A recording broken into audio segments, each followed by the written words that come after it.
most amazing day we have ever seen. We're seeing a comeback from last week when the end of the world announced that Brexit was happening, and this market sold off 1,000 points, and we have had a steady rise back. The fear seems to be dissipated. This morning we've had hopes of a massive global stimulus from Japan to China to the euro. Okay, we have money trickling into the United States of America, the NYSE, here on the floor of the New York Stock Exchange. This market closed at an all-time high on the Dow, 18,350 points, virtually. S&P, we butted heads up against some resistance, but this resistance is in the clouds, ladies and gentlemen. We are talking an astronomical rally and rise in this market over the last 10 days. It is unprecedented. The response is clear. That there's nowhere, that there's money be put to work all over the world, that there is nowhere else in the world but to put your money except here on the NYSE, USA, New York City, in our markets. Dow Jones Industrial Average, giddy up. We're talking wild and crazy here. We're about to embark on some corporate earnings. I don't think that really matters. This market doesn't even feel like we're talking about, there could be some partial short covering, but you know, because at every level there are those guys who are the bulls and there are the bears, and the bears love to put market out. Whenever there's a massive rally, they love to short it, and every 100 points they feel the pain and they put out more. Depending on how deep their pockets are, they start shorting this market in a big way, especially up at levels we've seen today.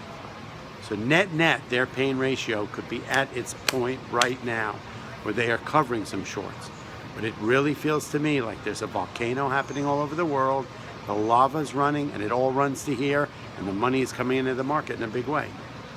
Now, obviously the biggest question is, does this change the whole posture of the Fed? Does this change the idea whether we're going to raise rates this year? I don't know, but let's look at today. Let's look at this monstrous rally, 3 days, okay? We did see it butt its head up against some levels. There's 2055 in the S&P, but you know what? It did it 5 times, okay? It didn't feel like it was running out of steam. It just felt like this market was strong, okay? Volume was reasonable.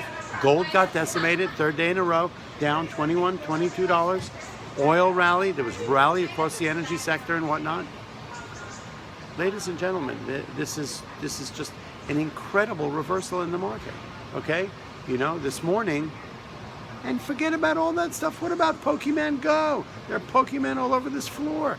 Pokemon attacked me today. We've got Nintendo up 12%.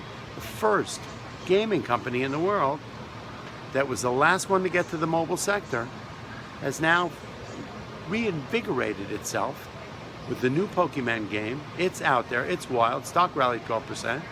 It's amazing. We've got 2 sides of a wild thing, a massive geopolitical eruption, markets in turmoil, massive rally in the USA, and Pokemon Go taking over the world. Life is beautiful. Life is beautiful, ladies and gentlemen. Today I'm going to close out and just tell you I love you. This market acts strong. Not to say that, you know what, this market acted this morning when we came in like it was a buy and hold and take profits at the end of the day market, and that's what it was. We did butt heads up against resistance 25.55 5 times today. Does that mean tomorrow we're going to see some profit taking? It's possible. This week we're in line for the largest IPO we've had this year. Japanese company. It's an app. It's fascinating. They're going to be putting on a big show. But ladies and gentlemen, for today, as a day trader, today was a beautiful day. It opened, it rallied, and it closed right off the top.